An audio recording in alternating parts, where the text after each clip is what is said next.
Dear Mr. Bittaye, it is with great sense of disappointment, dismay, and disbelief that I write to you this short missive.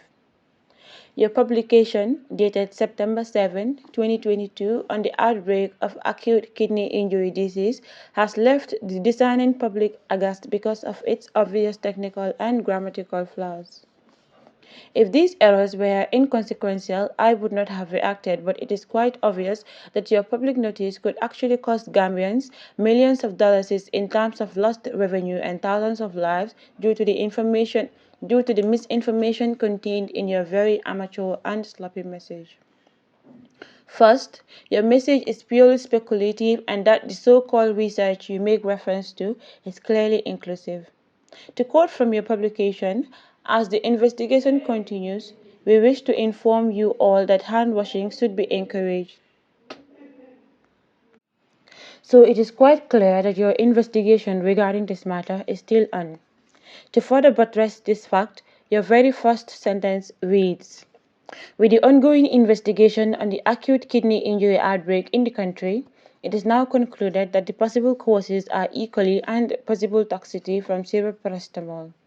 To say that I am shocked would be an understatement. So you know that your purported studies on this matter are still ongoing, and yet you have been able to conclude that paracetamol and E. coli are the causes of this disease. Now the question is, when you mentioned E. coli and paracetamol, did you mean a cocktail of the two? Certainly, there is more than one brand and one importer of paracetamol.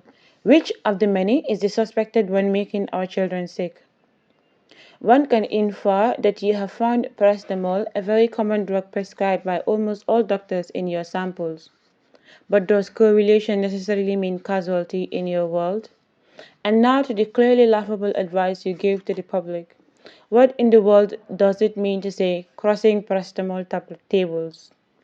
Clearly, you wanted to say crushing paracetamol tablets. While errors in writing are normal, even casual bloggers on Facebook would proofread their posts, talk less of a director of health services writing about matters of life and death. My brother, this kind of blunder is completely reckless and totally inexcusable. Why on earth would a professional medical practitioner make such a blatant speculation on an inconclusive research that can create panic in the country, and then you go ahead to publish such a statement without proofreading it? You are solely endangering the lives of Gambian children and at the same time causing possible loss of revenue to players in the pharmaceutical market because of your sloppy public notice. While we are aware of some bad players in this market, thanks to the negligence and complicity of the management of your ministry, there are clean operators whose business should not suffer because of your negligence. It is quite obvious that any casual observer that matters of such public health import ought to have been handled and communicated by the Directorate of Public Health Services and not your office. But what should we expect from this government that is now synonymous to mediocrity?